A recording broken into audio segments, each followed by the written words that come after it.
Muy buenas noches con todos. Nos complace saludarlos nuevamente el día de hoy y darles la bienvenida a esta primera ponencia del programa Conferencias Rumbo al Congreso, edición mes de marzo.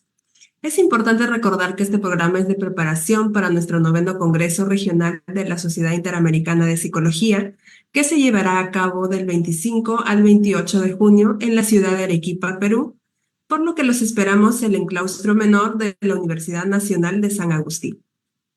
Esta conferencia, como todas las anteriores, se está transmitiendo en vivo de nuestra página de Facebook, la cual los invitamos a seguir y a poner me gusta. Así también, por los comentarios podrán dejarnos algunas preguntas a lo largo de la ponencia o comentarios conforme vaya pasando para que puedan ser leídas al final de la charla. Dicho esto, ahora sí damos pase a la presentación del día de hoy. Esta noche nos complace presentar al doctor Walter Arias, quien nos disertará la conferencia titulada Microhistoria en la psicología peruana. Pero antes de ello vamos a leer una breve reseña profesional de él para poder conocerlo un poco más.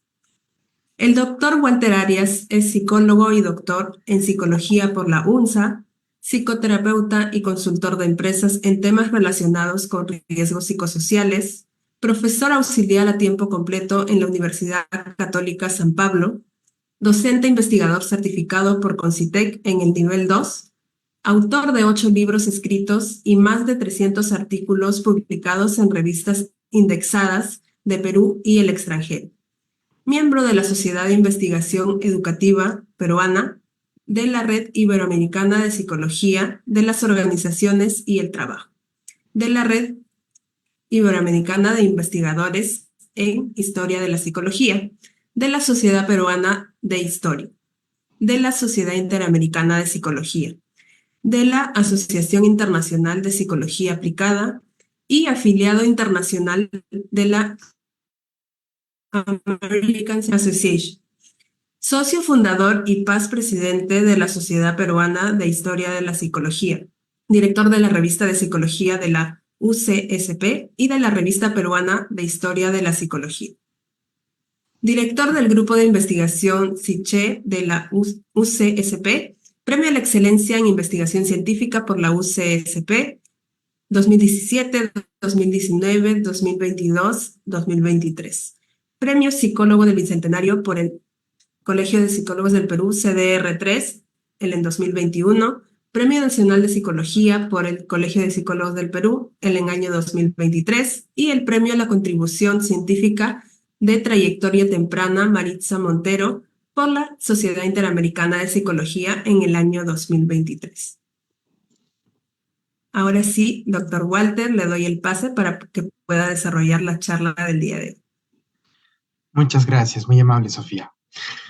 Bueno, como ya lo ha comentado nuestra colega que acaba de presentarme, Esta pequeña charla se desarrolla dentro del marco de las actividades precongresales que están teniendo lugar eh, en estos meses previos justamente al Congreso Regional, al noveno Congreso Regional de Psicología que tendrá lugar este año en la ciudad de Arequipa. El tema que yo les voy a explicar brevemente, y en realidad más que explicarlo, vamos a formular algunas cuestiones, reflexiones, ¿no? Inquisiciones, es sobre la microhistoria en la psicología peruana. Este es un tema que se circunscribe dentro de lo que es la historia de la psicología, ¿no? Como se ha mencionado, bueno, es un tema que a mí me gusta mucho, de la historia de la psicología, que evidentemente se toca con una disciplina que es el de la historia. Digamos que en la historia y la psicología confluyen dos, ¿no? La psicología por un lado y la historia. La psicología no es una disciplina, no es igual que la historia, ¿no? Aunque hubo autores como Dilthey, por ejemplo, Wilhelm Dilthey, quien planteaba que tanto la historia como la psicología pueden ser entendidas como ciencias del espíritu, ¿no? Eh, y que comparten muchas cuestiones en común y que de hecho entre ambas disciplinas se desarrolla como una simbiosis, ¿no? O sea, será que un elemento básico de la historia y la psicología, ¿no? Eh, en ese sentido, habría que comenzar señalando que la historia como disciplina sí ha echado mano de la psicología. Un ejemplo de ello es, por ejemplo, la psicohistoria, ¿no? Eh, los historiadores echan mano de la psicología, sí, pero son disciplinas distintas, ¿no? Que tienen un curso de desarrollo también muy particular cada una. En el caso de la historia, que es mucho más antigua, evidentemente, los primeros escritos sobre historia, como ustedes saben, se ubican más o menos en la antigua Grecia, ¿no? Em, pero claro, las primeras versiones de la historia eran muy distintas a las que se tienen hoy en día, que se habla de una historia más científica, ¿no? La historia de aquellos años, si bien buscaba recoger y resguardar hechos que pudiéramos considerar históricos, estaba sujeta a una serie de sesgos, ¿no? Eh, que hoy en día se toman en cuenta para hacer una historia más objetiva, más seria, más precisa, más científica. Pero evidentemente, toda primera construcción teórica o todo primer abordaje disciplinar va a ser así. Lo mismo ocurrió con la psicología. Las primeras versiones de psicología, también de psicología, las podemos ubicar en la antigüedad, que distan mucho de lo que también es hoy en día la psicología, ¿no? Entonces, la historia va a pasar por un proceso, por etapas de desarrollo, que a partir de la modernidad van a ir ya configurando un, una semblanza disciplinar más cuajada, ¿no? En el siglo XVIII, por ejemplo, van a surgir versiones históricas más románticas, es el periodo del romanticismo, en el que se va a trabajar sobre todo la historia desde lo que es la filosofía de la historia, ¿no? Y van a haber muchos autores en este periodo que van a tocar estos temas, uno de ellos, por ejemplo, eh, eh, mm, Wilhelm von Humboldt, ¿no? Voltaire y bueno, varios autores que tienen libros de este tipo, en donde en realidad de lo que están tratando es de lo que hoy en día se conoce como teoría de la historia, ¿no? Y claro, es un tema que va a seguir siendo trabajado. Por ejemplo, Georg Simmel, que es un, digamos, sociólogo alemán muy importante del siglo XIX, XX, incluso Simmel fue profesor de Walter Blumenfeld, ¿no?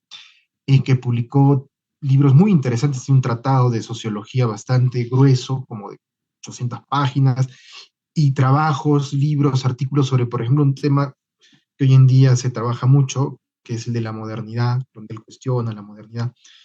Tiene también un libro de filosofía de la historia. Entonces, es un tema que, como digo, el día de hoy también se aborda, pero ya más dentro de lo que conocemos como teoría de la historia, ¿ya? Pero estas primeras versiones van a dibujar una historia, como dije, un poco romántica, filosófica, ¿no?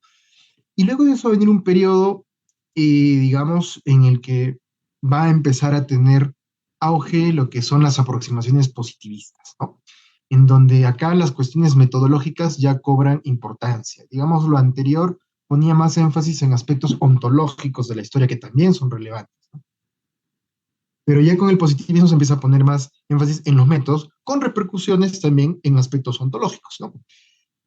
Basarse en evidencias, un poquito va surgiendo un rechazo hacia los métodos anecdóticos y una mayor aceptación a los métodos archivísticos, las fuentes primarias, distinguir que una fuente sea auténtica y fiable, porque no es lo mismo, puede ser auténtica y no fiable, o fiable y no auténtica. O sea, eh, entonces, van a ir tocándose todos estos aspectos, ¿no?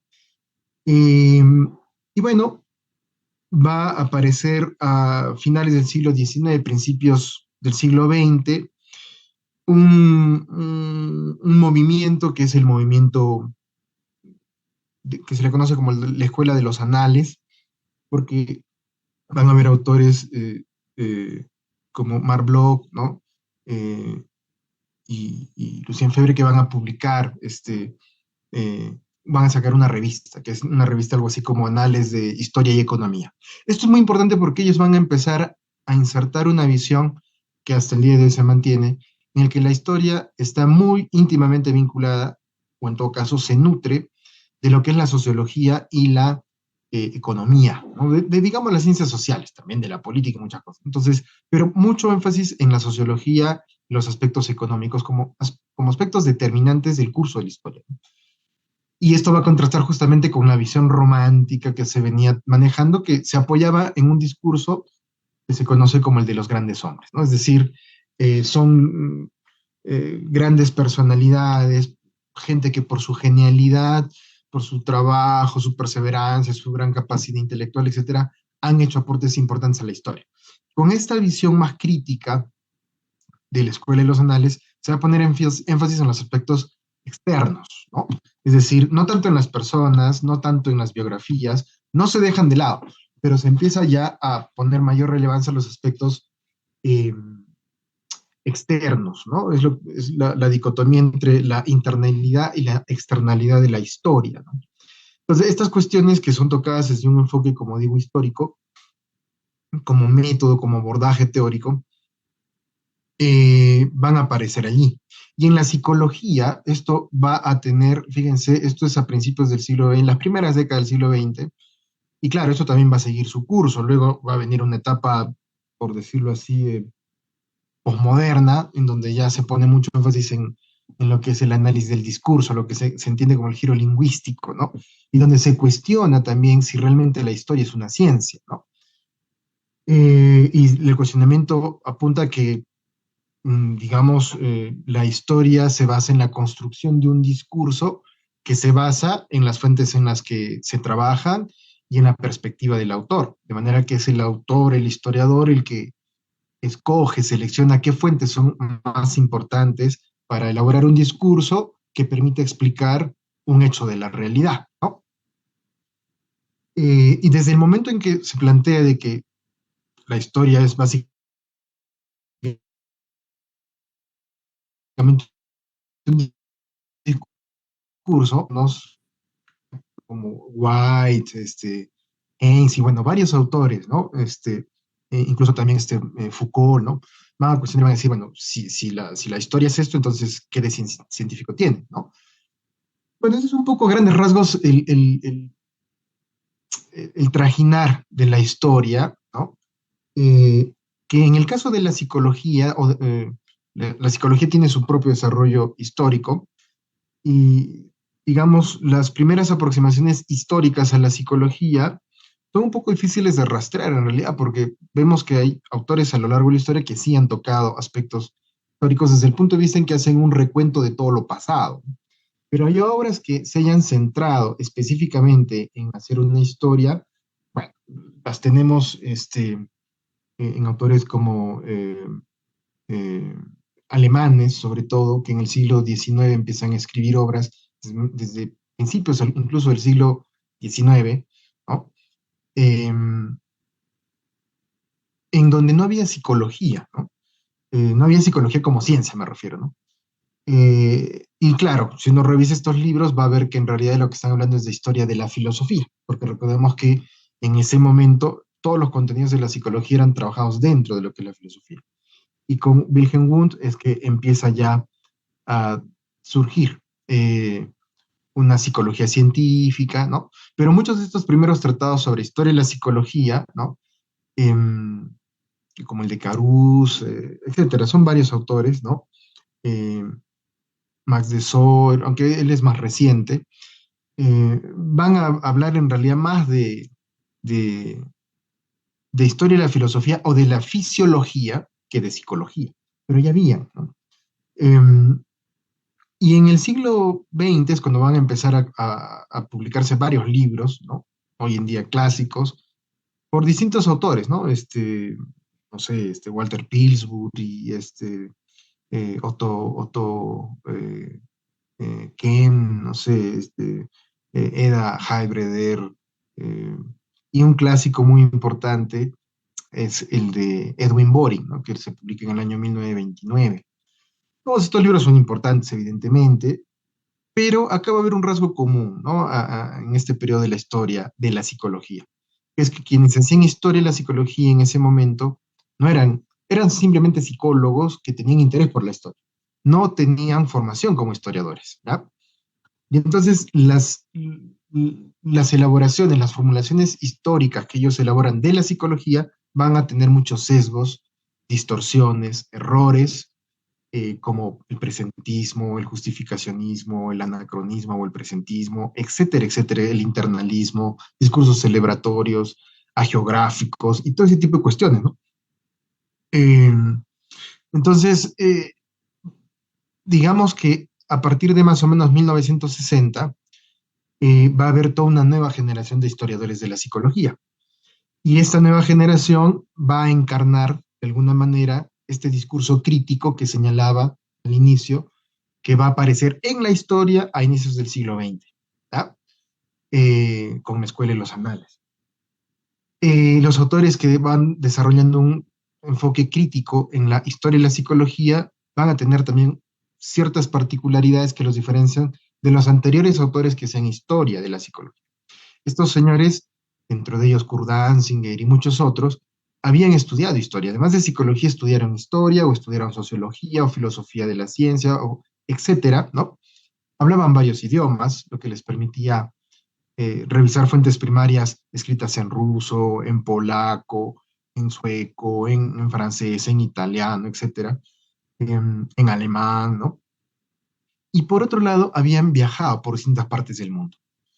Y cuando digo viajado, no me refiero a que hacían turismo una semana acá o allá, sino que pasaban viviendo 5 años en Sudáfrica, 10 años en Francia, otros 5 años en Rusia, 10 años en Estados Unidos, etcétera, ¿no? Y entonces, este recorrido a través del mundo les permitía desarrollar una visión más amplia de cómo los aspectos culturales impactan en el desarrollo de los discursos científicos y de los discursos históricos, ¿no? Lo cual los va a llevar justamente a calzar sus ideas con las de estos autores críticos, ¿no? De la escuela de los anales. No digo que sean lo mismo, tampoco digo que se hayan conocido, de hecho no fue así, pero se empiezan a basar. Obviamente el enfoque crítico no es propio solamente de la escuela de los anales, hay la escuela de Frankfurt, y mucho, está muy ligado, sí, a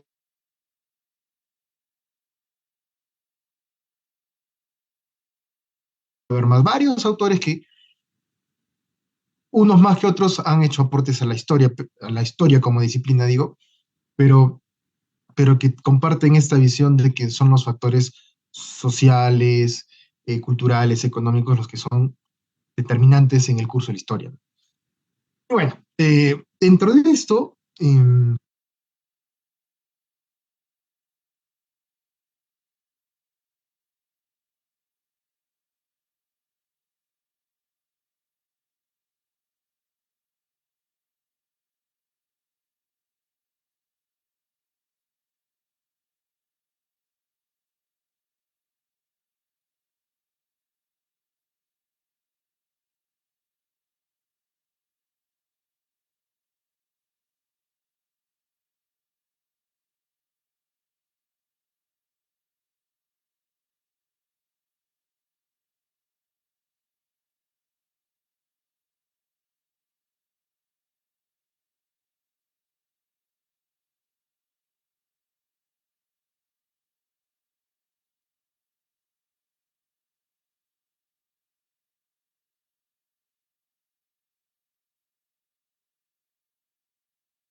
en lo que es el desarrollo de las historias nacionales, ¿no? Eric Hausmann, por ejemplo, es un autor que ha trabajado mucho ese tema y así como el otros.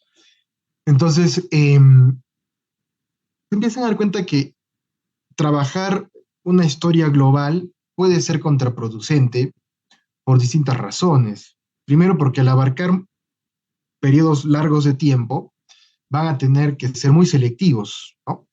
Y esta selección obliga a escoger lo más resaltante, ¿no? Y entonces este enfoque, como se darán cuenta, calza mucho con el de los grandes hombres. Cuando nosotros leemos un libro de historia en general, historia universal, se habla de los grandes hombres, ¿no? De las grandes mentes, las grandes personalidades, grandes historiadores, inventores, científicos, etcétera. Se deja de lado otras personas que de repente también han tenido un lugar protagónico, pero que por distintos factores como sesgos culturales, de clase o etcétera, son dejadas de lado. Por ejemplo, en el caso de la independencia del Perú, ¿no? Se ha puesto mucho énfasis en Bolívar, en San Martín y muchos próceres de la patria, ¿no? Hipólito Unanue, etcétera. Y claro, es importante reconocerlos, pero muy poco se ha hablado, por decir, de los soldados que combatieron, de las esposas de esos soldados que iban con ellos al campo de batalla, ¿no? Y así como ellas, etcétera. Entonces, eh, si vemos esta visión global, va a estar plagada de sesgos. Sesgos, por ejemplo, de género, ¿no? Casi todos son hombres, ¿no? Los grandes hombres son hombres, ¿no? No hay mujeres, que no había mujeres que han hecho cosas importantes, sí las había. Pero lo que parece que como se centran, primero, confluyen aquí dos aspectos, ¿no? El tema de la necesidad de remarcar lo más relevante y por otro lado, sesgos discriminatorios, sexistas, ¿no? Entonces, justamente se empiezan a dar cuenta de eso, ¿no? Hacer discursos globales deja de lado muchas cosas y además permite perpetuar una visión tradicional incompleta, fragmentada, distorsionada de la historia. Y entonces empiezan a darse cuenta, oye, hay que estos otros aspectos de la historia también son importantes, ¿no? Esos grandes hombres, tengamos en cuenta, casi todos ellos, por no decir todos, eran gente de la clase alta, aristócratas, gente que había tenido, por su ubicación en una clase social alta, habían tenido una buena educación, les permitía tener acceso a cargos políticos, cargos públicos, a cargos científicos, investigadores, etcétera, lo cual obviamente los hacía eh, partícipes protagónicos de la historia, ¿no? Pero la historia no solo descansa en ellos, descansa también en muchas otras personas, como lo decía en el ejemplo de la independencia. Entonces se empiezan a dar cuenta, y hay cosas que estamos dejando de lado, ¿no? Entonces van a ver, van a empezar a aparecer allí obras, ¿no? Por ejemplo, una obra muy importante de Marc Bloch, que es la de los reyes taumaturgos, ¿no? Esta obra se centra, es una obra grande, se centra en cómo es que empieza a surgir la creencia de que cuando uno toca al rey, ¿no? Incluso basta que toque su capa, su ropa o algo, la persona se cura, ¿no? Y Bloch hace un análisis muy interesante de todo esto, y esto empieza a surgir cuando en el año 800 se empieza, cuando se corona a los reyes, ¿no? Por decir a Carlomagno, ¿no? Se les echaba, además de que había una ceremonia en donde el propio papa era el que colocaba la corona, etcétera, se le ungía con ciertas reliquias sagradas, ¿no? Digamos, aceite de tal santo, la sangre del madero de la cruz de Cristo, etcétera, y eso les daba cierta sacralidad, ¿no? Un aura de sacro a los reyes, ¿no? Más que sabemos muy bien que en aquella época había una unidad entre el poder político y religioso, ¿no? Pero entonces esto hacía que ante los ojos de la gente estas personas sean ungidos, ¿no? Y entonces Bloch hace un análisis de las mentalidades allí, y ve cómo la gente veía a estos reyes, ¿no? Se centra mucho en la gente, cómo la gente percibe. Y claro, también entra el hecho de desde cuándo ocurre esto, hasta cuándo se mantiene esta tradición, cuándo se empieza a abandonar, pero se centra mucho en esto de la mentalidad, cómo era la mentalidad de la gente común que entiende este fenómeno como algo sagrado, ¿no? Entonces ya ahí vemos cómo él se está centrando no en los que están arriba, sino en los que están abajo. Eso es un poquito el sentido de la microhistoria, ¿no? La microhistoria, podríamos decir, es lo opuesto, se ubica en el polo opuesto de lo que es las historias globales o generales. No se centra en las figuras grandes, sino en figuras pequeñas, en la gente común, que también tiene mucho que ver. Han salido muchos libros sobre temas de lo que se conoce como microhistoria. Uno de estos es, por ejemplo, El queso y los gusanos de Carlo Ginzburg, que es un libro muy interesante. Otro podríamos mencionar que es el de La gran matanza en los gatos de Robert Dampton. Son libros que se centran en la mentalidad de la gente. ¿Cuál era la mentalidad de la gente, ya sea en Francia, en ciertas partes de Europa? Que tiene que ver, como digo, con la historia de las mentalidades. Y tiene que ver con la microhistoria, porque la microhistoria se centra en periodos de tiempo pequeños, muy delimitados, no en amplias etapas del curso de la historia, no tiene un abordaje global de la historia, sino algo muy limitado, pero exhaustivo, ¿no? Em, y permite dar profundidad al análisis eh, con un enfoque crítico, con un enfoque además no tradicional, que permite romper ciertas visiones hegemónicas, ¿no? De la historia, de la vida, de la realidad, de la ciencia. Pues eso es un poquito la microhistoria, ¿no?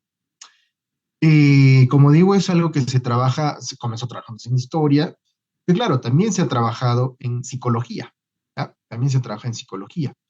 Si ustedes revisan las publicaciones especializadas en historia de la psicología, el Journal of the History of Behavioral Sciences, la revista History of Psychology y muchas otras, ¿eh? Van a ver que, si bien es cierto, la mayoría de trabajos no son microhistorias, hay algunos que sí, ¿no? Se centran un poco en las mentalidades, ¿no? No en los psicólogos famosos, su vida, su obra, ¿no? Eh, Sino en la gente común, ¿no? Lo que la gente común pensaba que era la realidad, y a través del análisis de esas ideas uno puede entender cómo era la historia de ese momento, ¿no? Entonces, eso es un poquito la microhistoria.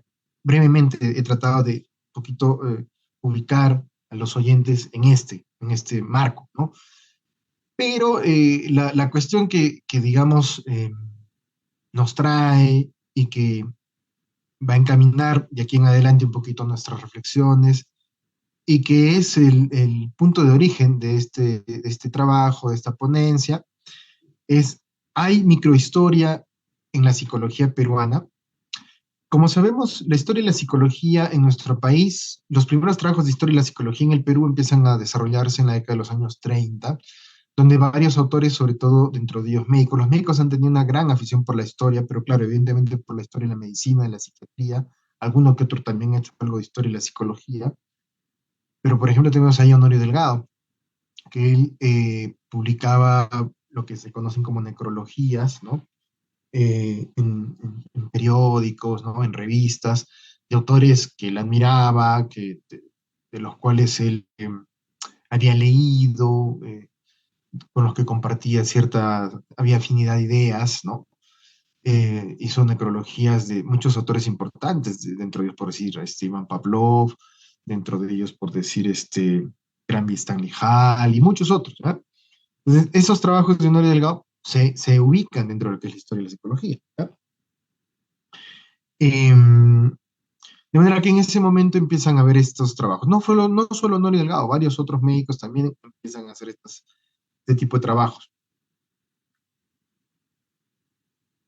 Luego va a haber un aporte importante de los filósofos también, ¿no? Por ejemplo, tenemos ahí a un autor muy importante que es, eh, eh, eh, bueno, se me viene ahorita a la cabeza Augusto Salazar Bondi, que en los años 40 él publica algunos trabajos, 40, 50, publica algunos trabajos sobre historia de la filosofía.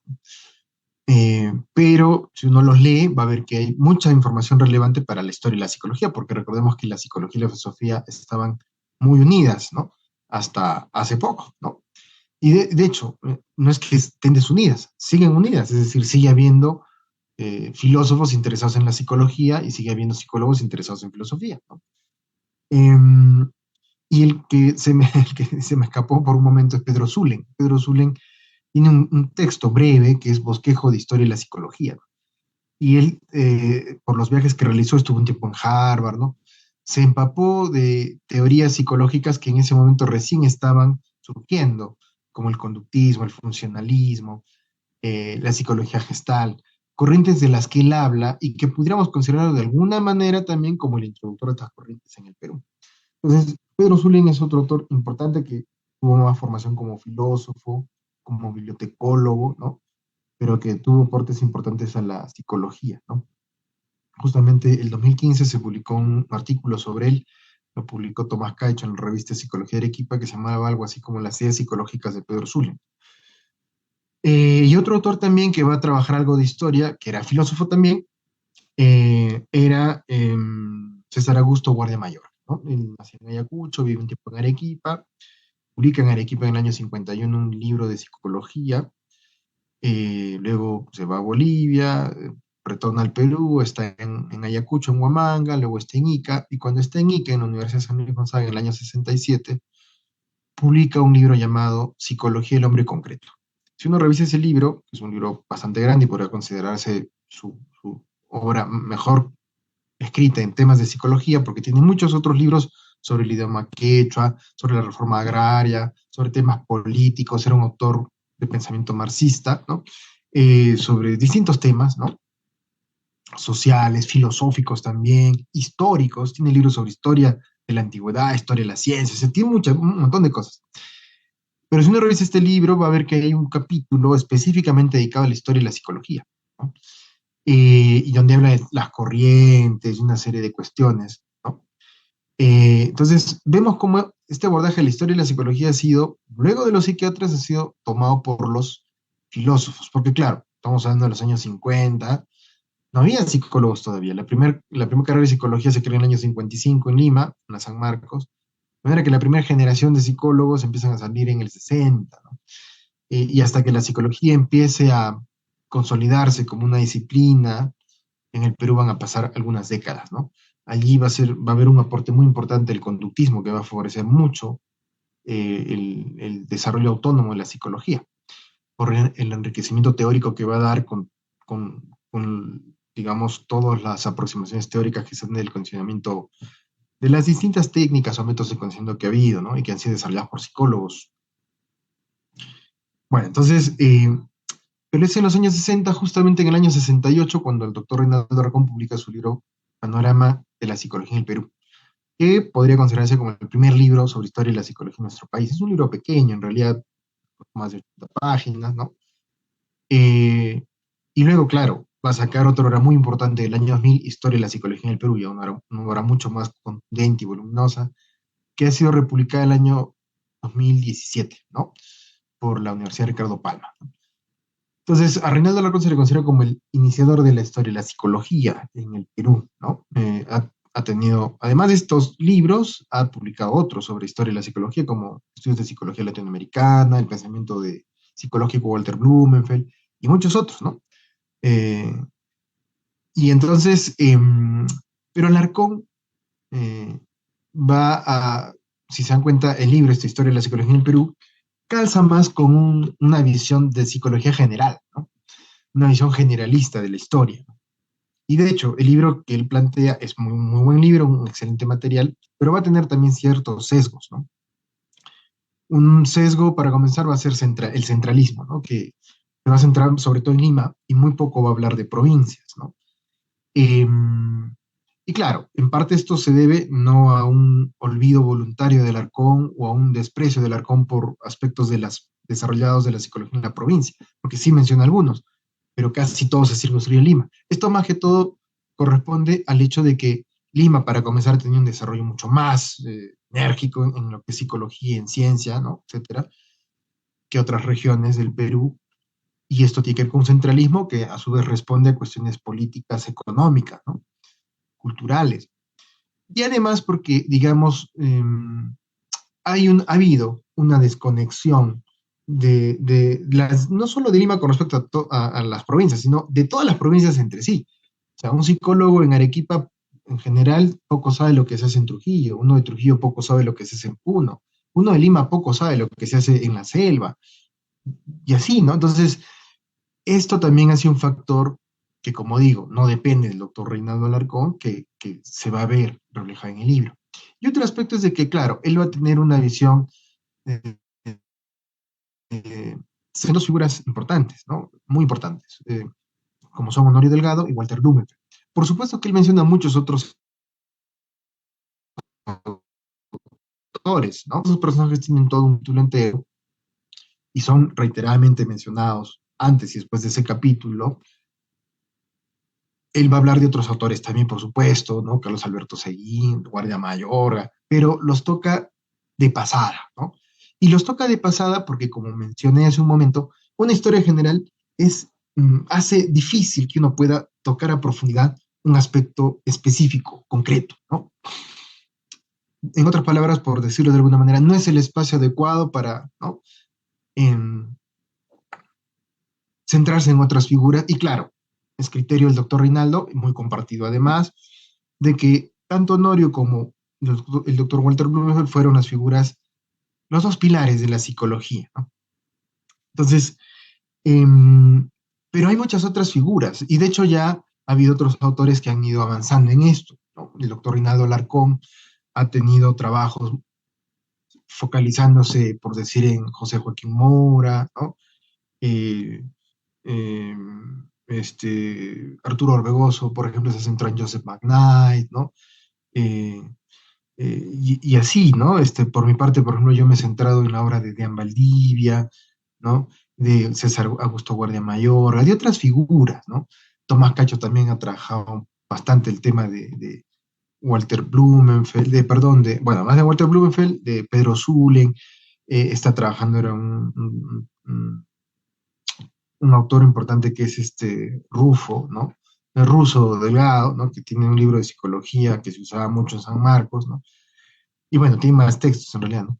Entonces, ha habido ya otros autores, además del Arcón, que se han centrado ya no solo en Blumenfeld u Honorio, que evidentemente son las figuras, digamos, nucleares en torno a las cuales gravitan muchas otras personas. Pero lo que ocurre es que poco se ha explorado a otras personas, ¿no? ¿Y por qué se ha explorado poco? En parte porque, claro, cuando Alarcón publica este libro, un muy buen libro, va a sentar un precedente para que para quien lo lee lo va a tomar y va a centrarse en el discurso de Alarcón, ¿no? Em, pero para alguien que trabaja historia y la psicología, digamos, con un enfoque científico, ¿no? De generación de conocimiento, la idea es profundizar más, ir más allá. El doctor Alarcón puso una piedra muy importante en todo este proceso, pero hay muchas cosas más, ¿no? Entonces hay que ir indagando. Es en este proceso que en los últimos 20 años justamente se ha, eh, se ha institucionalizado la historia y la psicología con la creación de la Sociedad Peruana de Historia y la Psicología en el año 2012, y esto ha permitido conectar a varios psicólogos peruanos con psicólogos del extranjero para poder eh, difundir más y profundizar más en estos conocimientos de la historia y la psicología en nuestro país, lo que ha permitido diversificar enfoques, centrarse en otros autores. Pero la pregunta es, estos cambios que se han venido dando, que amplían la obra iniciada y trabajada por el doctor Alarcón, ¿son microhistoria? ¿Se está haciendo una microhistoria en nuestro país? Cuando me centro en Isaac Alzamora, cuando me centro en otros autores que no son Blumenfeld, que no son Honorio Delgado, ¿eso es una microhistoria? Bueno, vamos a analizarlo. Para comenzar, centrarse en estas otras figuras, ¿no? Muchos de ellos, si bien no han nacido en cuna de oro, ¿no? Como por decir el caso de, de Pedro Zulen, en el caso de Carlos Cueto, el caso de César Augusto Guardia Mayorga, pero que luego evidentemente, su esfuerzo, su capacidad, supieron aprovechar muy bien, en el sentido positivo, por supuesto, las oportunidades y pudieron estudiar algunos de ellos en el extranjero, etcétera, ¿no? Supieron ganarse un lugar en la historia, por decirlo así. Eh, pero al hacer eso, estas personas ya se convierten en grandes hombres, ¿no? Entonces, por decirlo de alguna manera, Si al principio eran desconocidos, en ese momento podría hablarse de una microhistoria, y una vez que son conocidos, ya no es una microhistoria. Una versión de este asunto diría que sí, efectivamente, ¿no? Es decir, algo que, no que se desconoce puede ser tratado primero como una microhistoria y luego cuando ya se va profundizando y ampliando y ya se va, digamos, recogiendo mucha información sobre esto, ya deja de ser microhistoria. Pero eso en cierto sentido, porque por otro lado, como mencioné hace un momento, las microhistorias se centran en la gente común, ¿no? Eh, y claro, habría que preguntarse, ¿la gente común ha hecho psicología? Eh, ¿El vecino de la calle tal hacía psicología? Si nosotros nos centramos en el análisis de obras literarias, por ejemplo, es muy rico en estas cuestiones. Todos sabemos de Abraham Valdelomar, por ejemplo, ¿no? Que tiene obras muy importantes, que lamentablemente fallece temprano, que funda una revista, Colónida, ¿no? Tiene todo un grupo de gente que está en torno a él, se conoce con muchas figuras importantes de su época. Él tiene obras muy interesantes en las que se habla de las mentalidades, ¿no? Y con una orientación psicológica muy interesante, y eso es algo que no se ha trabajado, por ejemplo. En otras palabras, lo que quiero decir es que la literatura, explorar autores literatos peruanos, nos puede abrir una puerta para el estudio de la microhistoria, ¿ya? En nuestro país, cosa que poco se ha hecho, ¿ya? Los autores que han trabajado, un autor que viene a la cabeza que trabajó mucho el tema de literatura, desde un ángulo psicológico, fue Leopoldo Quiapo, ¿no? Leopoldo Quiapo nace hace 100 años, este año se cumple su centenario de nacimiento, y él se centró mucho en la obra, en el análisis psicológico de una obra que es La Divina Comedia, ¿no? Eh, Tiene artículos, libros, ¿no? Dante y la psicología del infierno, estudios de la Divina Comedia, o sea, tiene y en tomos incluso, o sea, y si uno lo lee, realmente es muy rico el análisis psicológico que hace de las interpretaciones dantescas, ¿no? Eh, pero claro, evidentemente, Dante Alighieri pues no es un autor peruano. A lo que quiero llegar es que se podría hacer análisis psicológicos de literatos peruanos. La obra de Vallejo, hablo de la obra narrativa, pero también la obra este, lírica, ¿no? Los poemas, y así como él, ¿no? De Abraham Valdelomar, del propio Vargas Llosa. Creo que ahí hay una beta muy interesante que a través de la literatura nos permitiría explorar aspectos de la microhistoria para, o sea, que tengan relevancia para ¿no? La psicología peruana, ¿no? Otra beta importante que podría abrirnos puertas para la microhistoria es la sociología. Si ustedes ven los autores que han publicado tratados de sociología en el Perú a principios del siglo XX, ¿no? Por ejemplo, uno de ellos, por ejemplo, de la realidad nacional eh, de Víctor Andrés Belaúnde, ¿no? Y no solo ese libro, tiene muchos otros libros, ¿ah? Ensayos de psicología, tiene varios libros eh, que hablan digamos, sociología o aspectos psicosociales de la población, la identidad del peruano. Es muy interesantes porque habla ya no de la gente de arriba, sino de la gente de abajo, ¿no? Pero también hay algo de cierto, ¿no? Tocan estos aspectos muy como a pinceladas, no es un estudio profundo, ¿no? Otro autor que también, además que era de este grupo, que va del grupo de los arielistas, ¿no? Dentro del cual estaba Víctor Andrés Belaúnde, es Francisco García Calderón Rey, hijo de Francisco García Calderón Landa, ¿no? Este señor tiene un libro que publica en 1903 en Francia, 1908, perdón, en Francia, Perú contemporáneo, ¿no? Que luego se publica en español, y si ustedes leen el libro, es un libro de un análisis sociológico de la realidad del Perú, ¿no? Y otro autor que me viene a la mente, que también tiene una obra sociológica imponente, es Mariano Hilario Cornejo, ¿no? Que es arequipeño, al igual que Víctor Andrés Belaúnde. Hilario Cornejo tiene un libro en 2 tomos que es Principios Generales de Sociología. Y si ustedes lo leen, también habla de cosas psicológicas, ¿no? Como la psicología Wundt, etcétera, pero también habla de las mentalidades, la historia, o sea, hablamos de las mentalidades que podríamos atraer hacia lo que mencioné en algún momento como historia de las mentalidades. Y entonces eso es algo que nos acerca a una microhistoria, ¿no? Entonces hay que reconocer ciertas vetas, como digo, en la sociología, en la literatura y muchos otros campos, ¿no? He mencionado estos dos ejemplos solamente, donde podría desarrollarse un campo muy interesante para la exploración de la microhistoria en el Perú. Cuando decía que la microhistoria se centra en la gente común, por ejemplo, también me viene a la cabeza la obra que realizó eh, Carlos Alberto Seguín, que claro, él no hizo obra histórica en realidad, su trabajo era más de psiquiatría social, psiquiatría folclórica, psiquiatría social, pero ese se centra mucho en el curanderismo. Podríamos considerar un curandero como una persona común, ¿no? Común, pero hay que ver ahí ciertas cuestiones culturales, ¿no? Porque en un contexto urbano, un curandero es una persona común, ¿no? El médico no, el médico sí tiene un estatus, ¿no? Para la persona que ha vivido en la ciudad, ¿no? Donde está, digamos, de alguna manera normalizado que uno si tiene problemas de salud, el citadino va donde el médico, ¿no? Pero en un contexto cultural más pueblerino, el curandero sí tiene el estatus que tiene el médico en las ciudades. De manera que en ese contexto cultural, pudiéramos decir que un curandero, ¿no? Un chamán, no es cualquier persona. Pero desde la óptica de un citadino, sí es una persona común, ¿no? Ahí hay que tener mucho cuidado con esas brechas, ¿no? De estos sesgos que están mediatizados por el entorno cultural en el cual uno se ha criado, ¿no?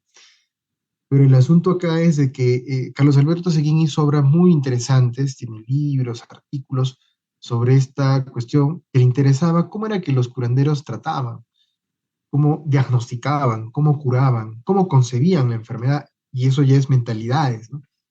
Que era una concepción además compartida con el pueblo, o sea, no es que solo el curandero pensaba eso, lo pensaba la gente, el medio en el cual estaba circunscrito, ¿no? Entonces, ese también es otro tema muy interesante, aunque claro, Seguín, como digo, no aborda esas temáticas con un interés histórico, sino que lo hace con un interés diagnóstico, psiquiátrico, ¿no? Con el afán de ver cómo es de que los curanderos son eficaces para diagnosticar una patología y tratarla con métodos naturales, ¿no? O sugestivos, como la pasada de huevo, el de Cubi, etcétera, ¿no? Pero lo que estoy diciendo es de que este tema también reviste relevancia para la microhistoria, ¿no? Mi opinión, un poco si se dan cuenta, por lo que vengo señalando, es que no ha habido un desarrollo de una microhistoria en el Perú, ¿ya? Ha habido algunas aproximaciones, sí, pero no, desde mi punto de vista, creo que no pudiéramos decir que hay eh, una microhistoria que cumpla con todos los criterios que tiene una microhistoria como tal, ¿no? Dentro de lo que es la historiografía de la psicología en el Perú. Sin embargo, sí hay cosas que se han tocado y que podrían ser objeto de estudios microhistóricos, es lo que estoy señalando. Y que justamente esa es la tarea que tendríamos que emprender los interesados en el campo de la historia de la psicología, ¿no? Un campo que en el caso del Perú tiene cierto nivel de desarrollo, sí, pero que no está tan diversificado, mm, ni se maneja con criterios tan tecnificados como ocurre en otras realidades cercanas incluso a la nuestra, ¿no? Países como Argentina, Brasil o Chile tienen una muy buena cantidad de psicólogos interesados en historia de la psicología. Y cuando digo una buena cantidad, mientras, digamos, en Argentina, Brasil, uno encuentra tranquilamente 50 o más psicólogos con estos intereses, con producción, con formación en historia, o sociología o lenguas, etcétera. En el Perú esta cantidad se reduce a un mínimo porcentaje, ¿no? La cantidad de publicaciones que hay en el Perú en los últimos años, si bien es cierto, se ha incrementado en temas de historia de la psicología, pero es todavía pequeña comparada con lo que se ha hecho, como digo, en países como Brasil, Argentina, ¿no? Chile. Y entonces, aquí la cuestión es que, bueno, vamos por buen camino, pero hay que hacer más, ¿no? y eso implica que más gente tenga interés por la historia y la psicología, que es un campo muy importante porque tiene mucha relevancia epistemológica para nuestra profesión, formativa para la gente que esté estudiando psicología, ¿no? Académica para los profesores y los investigadores en general en psicología, ¿no? De manera que es algo que debe desarrollarse más, ¿no? Nosotros, como digo, desde el año 2012 tenemos la Sociedad Peruana de Historia y la Psicología. Si hay gente que está interesada en ello, puede entrar a la página web y ver, ¿no? Lo que se publica, lo que se trabaja, ¿no? Está todo colgado allí en la web, se organizan seminarios de historia y la psicología.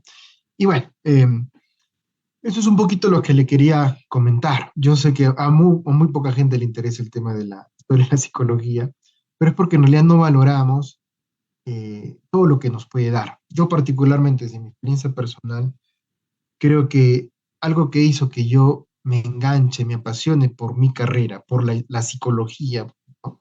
Puesto que soy psicólogo, fue el leer libros de historia, de historia de la psicología, me refiero, ¿no? O sea, el haber leído libros de historia de la psicología es lo que me enganchó con la carrera. Y el haber profundizado más en esos temas de historia y la psicología es lo que me ha permitido también desarrollarme académicamente. Yo creo que tiene un valor muy importante la historia y la psicología. Y como mencioné, el camino hay que recorrerlo. He dejado sobre el tintero el tema este de la microhistoria, que es importante desarrollarlo en nuestro país, porque hay poco de eso, ¿no? Y bueno, no sé si alguno de ustedes, pues que ya nos quedan menos de 10 minutos, tenga alguna inquietud, no sé si esto nos permite interactuar con las personas, eh, si alguien tiene alguna inquietud, pregunta, no sé, de repente alguna rectificación, no sé, no sé si nos permite el espacio interactuar, ¿no? Pero en todo caso estoy dispuesto a responder algunas de las preguntas si las hubiera, ¿no? Doctor Walter, muchas gracias por esta interesante ponencia del día de hoy. Sí, como comentan, nos han dejado algunas preguntas y comentarios a través de la plataforma de Facebook, las cuales voy a pasar a leer a continuación para que podamos ir manejándolo de esa manera. Y tenemos esta pregunta. Nos dicen, buenas noches. Teniendo en cuenta la realidad peruana, ¿considera usted que es importante que durante la carrera existan cursos dirigidos a historia de la psicología, que también vayan de la mano con cursos de filosofía y ética? Sí, mi respuesta es que sí. Yo creo que es importante que en la formación de los psicólogos peruanos, primero, esté el curso de historia de la psicología y que quien enseñe el curso de historia de la psicología sea una persona que realmente tiene interés o formación y producción académica en este campo, cosa que en el Perú es algo muy escaso, ¿no? Eh, y que así, como en el caso de la historia de la psicología, debe haber cursos de ética o de ontología en los cuales nos debieran formar desde pregrado y cursos de filosofía también. De hecho, sí hay cursos de filosofía, pero lamentablemente cuando está en pregrado es muy joven, no tiene de repente la madurez suficiente para valorar esto. Y cuando uno hace la maestría o el doctorado, donde también va a haber cursos de filosofía, de epistemología, de historia de la ciencia, recién uno ahí se da cuenta de lo relevante que es. Pero desde que uno comienza el pregrado hasta que uno está haciendo el doctorado pasaron como 10 años o más, y es tiempo que uno ha perdido, ¿no? Yo, por ejemplo, desde temprano en la universidad, desde segundo año en realidad de universidad, tuve un muy importante, un interés voraz, diría yo, por temas de filosofía, de historia, ¿no? Entonces me he preocupado por leer muchos autores que la gente no los lee, ¿no? O sea, ¿para qué voy a leer a Descartes? ¿Para qué voy a leer a Kant? ¿Para qué voy a leer a tal o cual? O incluso los psicólogos clásicos, ¿no? Los psicólogos no tenemos, no nos inducen o de repente no nos obligan a leer a Piaget, a Skinner, a Vygotsky. Nos contentamos con las separatas que da el profesor donde está resumido lo que él hizo, lo que él pensó, pero no los hemos leído. Y, y eso genera en cuanto a lo que es la formación académica del psicólogo peruano. Creo que sería importante que se nos exija leer a estos autores, no de repente los 30 libros que publicó Piaget, no los 40 libros que publicó Thorndike, los 30 libros que publicó Skinner. pero con que leamos un libro, un par de artículos, o algunos capítulos de sus libros y que podamos tomar contacto con estos autores de primera mano, que no nos lo cuenten, que los leamos, ¿no? Y eso nos va a ayudar, primero, a entender mejor sus ideas y segundo, de repente, a desarrollar cierta identidad epistémica dentro de la profesión. Eso puede, es decir, uno puede decir, ah, mira, me interesa este autor, me voy a orientar por la corriente vigosquiana, me voy a orientar por el conductismo, por el psicoanálisis, lo que sea, pero hay que leerlos, ¿no? Igual pasa con los humanistas, los gestálticos, etcétera, etcétera. No los leemos, ¿no? Y eso es un gran error, ¿no? Y lamentablemente quien termina pagando el error es uno mismo. O sea, si yo no los leo, el que se perjudica soy yo. No se perjudica mi profesor ni mi paciente. Bueno, el paciente indirectamente, porque la formación que uno tiene va a impactar en la eficacia que tenemos profesionalmente como psicólogos, ¿no? Entonces, yo creo que sí, es importante fortalecer esto. Y es lamentable que haya universidades en el Perú donde no hay ni siquiera el curso de historia de la psicología, donde no hay cursos de filosofía, ¿no? Debieran haber, creo yo que debieran haber. Muchas gracias por su respuesta, doctor Walter. Y sí, bien, como nos comenta, ¿no? Qué importante es tener esta formación en estas tres áreas que nos ha mencionado en la pregunta para la formación futura profesional, ¿no? Del psicólogo, ¿no? Desde pregrado tenerlo y después ya también en cursos de posgrado también seguir reforzando ello, ¿no? Y más que todo si es del interés, ¿no? Digamos que del estudiante en este caso, ¿no? Que tiene un espíritu investigador también, ¿no? Y tenemos otra pregunta por aquí. Dice, mi pregunta, ¿qué libros considera usted relevantes para introducirse en el estudio de la historia de la psicología? Uy, qué buena pregunta. El primer libro que yo leí sobre historia y la psicología es un libro que escribió David Hottersall, se llama Historia de la Psicología. Es lo que se conoce como un libro manual, ¿no? Te hace un pasaje global de la historia de la psicología, ¿no? Hay libros, evidentemente, más especializados en temas muy concretos, ¿no? Que ya cuando uno empieza a dedicarse al tema de la historia, va a chocar con ellos, va a tocarlo, lo va a leer, ¿no? Pero creo que una manera sí podría ser leer los libros de historia en general. Hay muy buenos libros, ¿no? El de Kierkegaard, el de Boring, ¿no? El de Hottersall, el de Leahy, ¿no? O sea, hay montones, montones de libros. Si la pregunta es cuál, a mí me impactó mucho el libro de David Hottersall, ¿no? Es un libro que tiene un enfoque además muy centrado en las biografías, ¿no? Que es algo criticado por algunos historiadores, sobre todo los que tienen esta orientación más externalista, pero claro, en el fondo, un historiador serio y académicamente riguroso puede igual hacer biografías, mientras esto no derive en un discurso celebratorio o agiográfico, ¿no? Me impactó mucho y uno se encuentra con cosas muy, muy interesantes en ese libro, y así que yo lo recomendaría. Eso en cuanto a lo que es la historia general, pero también hay muchos otros, ¿no? Por ejemplo, un libro que me gustó muchísimo también, un autor importantísimo, es Kurt Danziger, ¿no? Que tiene libros como Nombrando a la mente, ¿no? O este libro de La construcción del sujeto, ¿no? Donde hace un análisis de cómo es un poco el desarrollo, el viraje histórico del cambio de los modelos de una psicología experimental al estilo bundiano a los modelos actuales de investigación histórica, ¿no? Que son distintos de los que según, ¿no? Hay montones de libros en realidad, ¿no? Un libro para mí muy importante que impactó también muchísimo en mi formación y que yo diría que en mi caso generó un antes y un después es el libro del doctor Alarcón, el libro Historia y la Psicología en el Perú. Es un libro, creo yo, que todo psicólogo peruano debiera leer, ¿no? Un libro, claro, grande, ¿no? Son como 300 y tantas hojas, pero es una maravilla. Ese libro a mí me ayudó mucho a orientarme, en focalizarme en nuestra realidad concreta, en que aquí en nuestro propio país tenemos mucho por hacer en lo que es historia y la psicología, ¿no?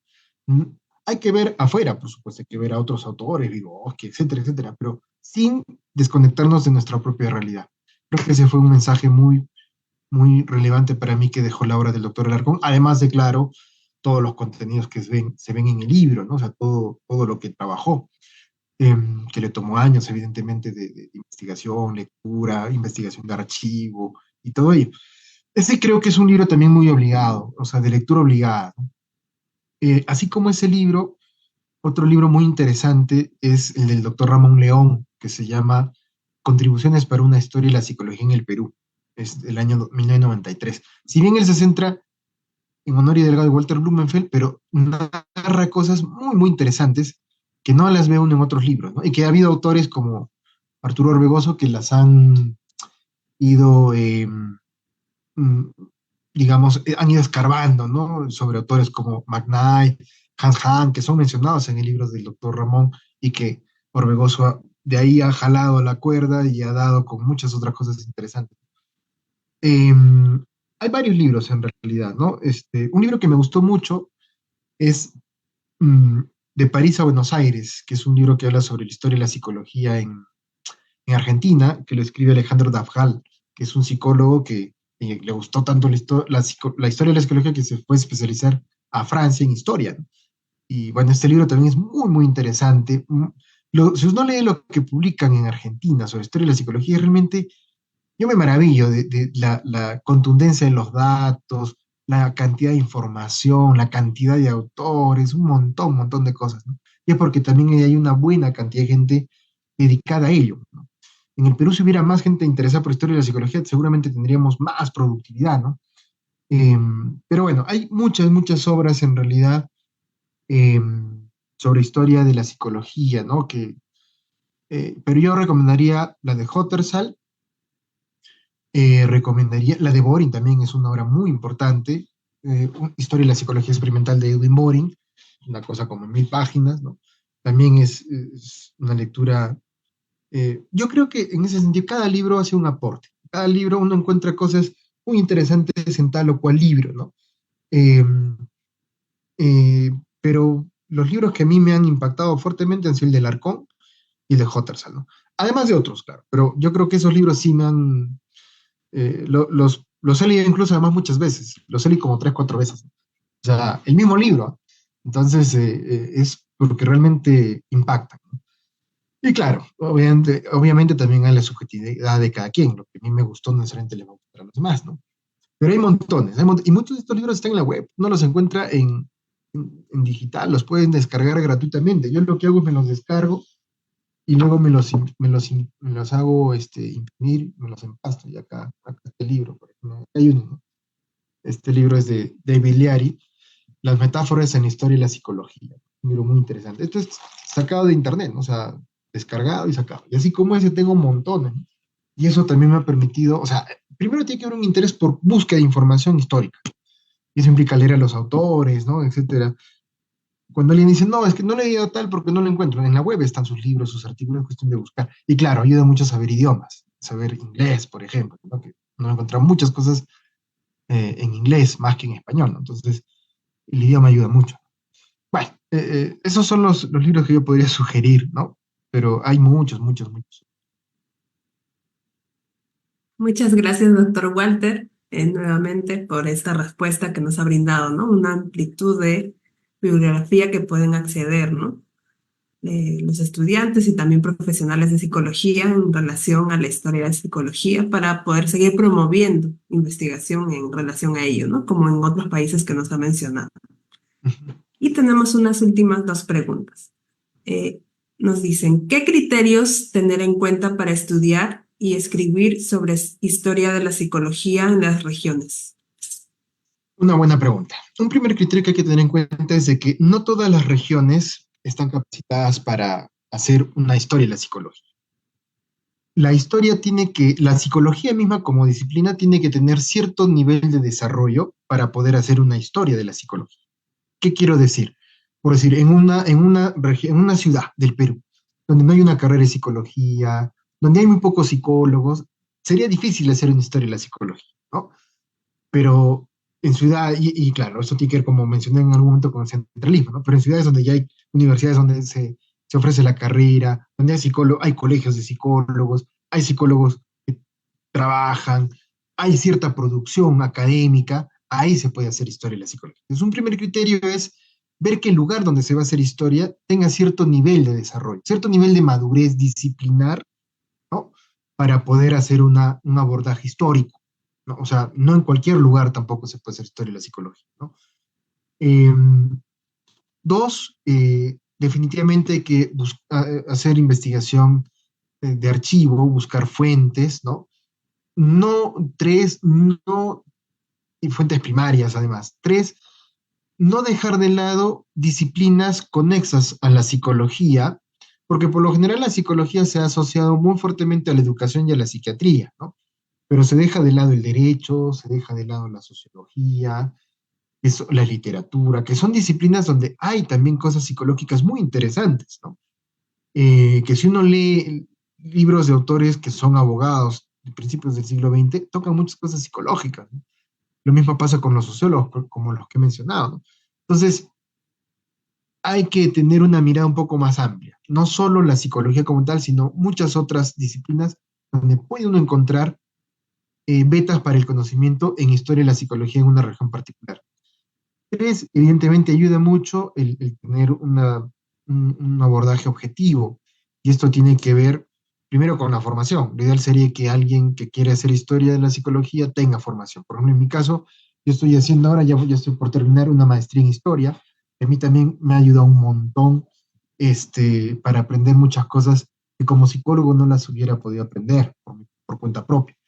eh, Conocer idiomas, ¿no? Bueno, el inglés lo manejo, estoy motivado ahora por aprender alemán, justamente para poder acceder a fuentes en alemán de los primeros escritos de psicología en Alemania, ¿no?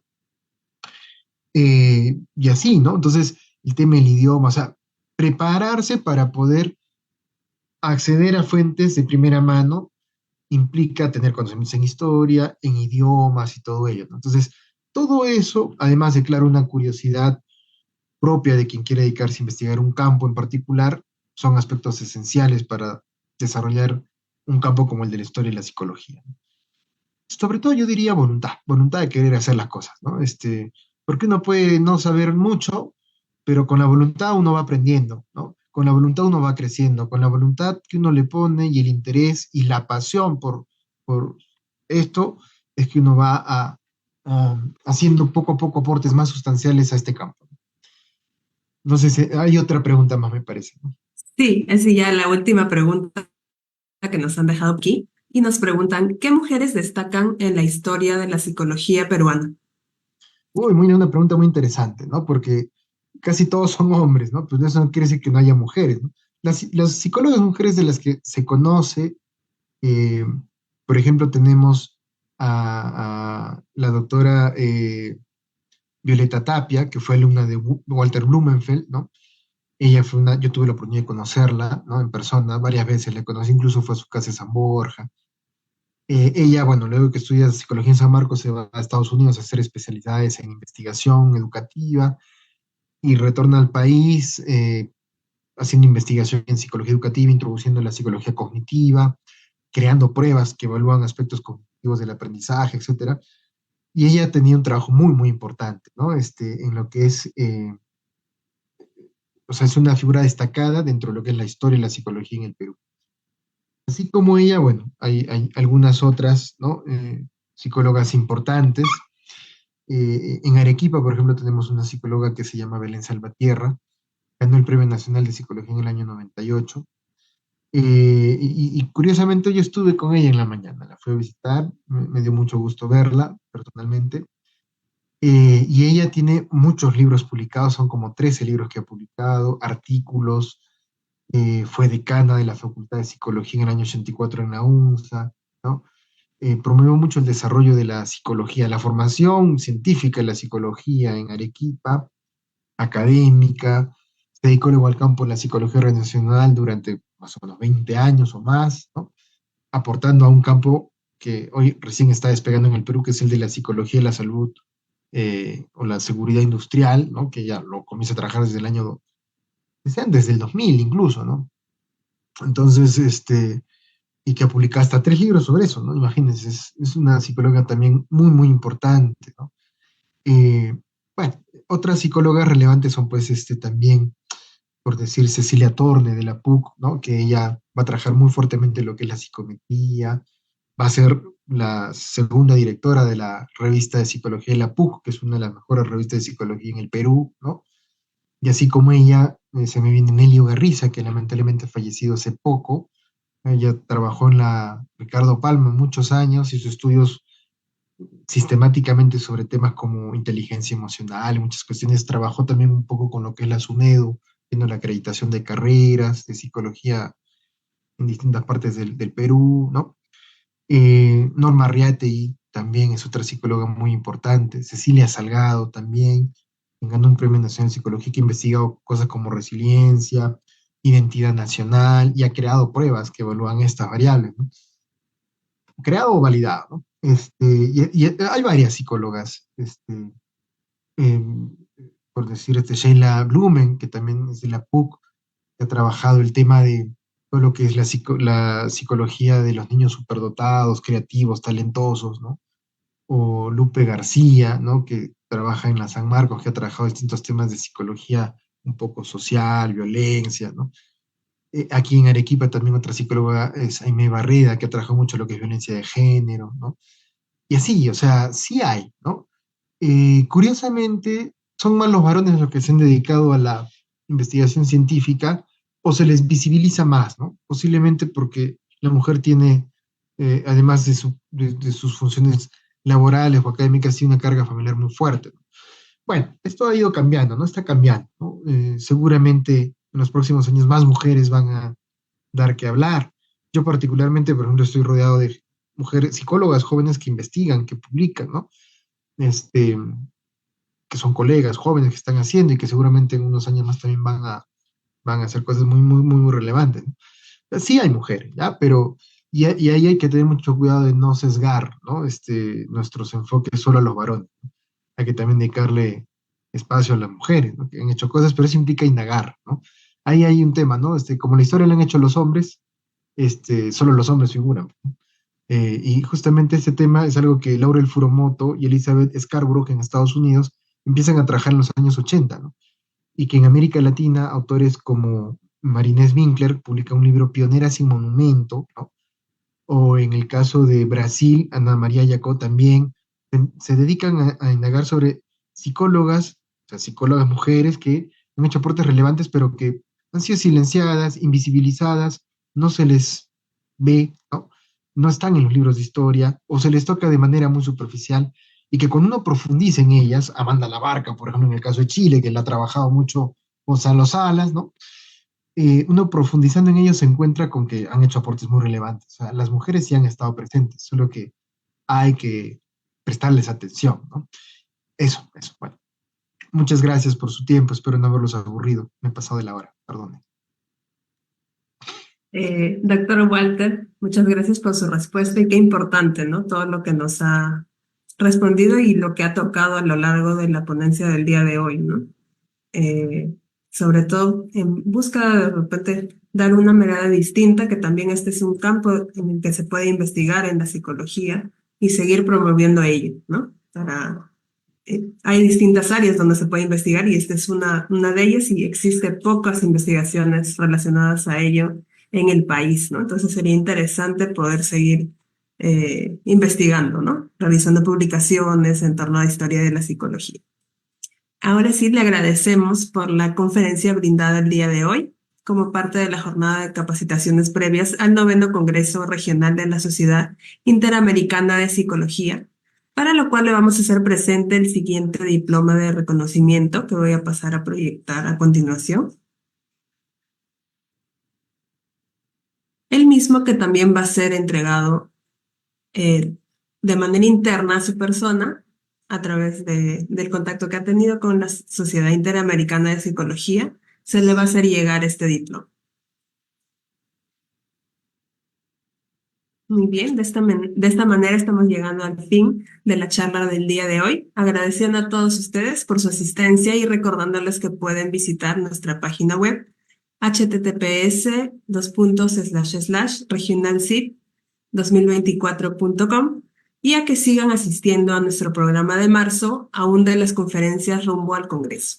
Así también seguirnos en nuestras redes sociales para enterarse de las últimas noticias y puedan obtener más información y el proceso para adquirir sus entradas al noveno Congreso Regional de la Sociedad Interamericana de Psicología, que se realizará en la ciudad de Arequipa los días 25 al 28 de junio del 2024, por lo que los esperamos en el claustro menor de la Universidad Nacional de San Agustín.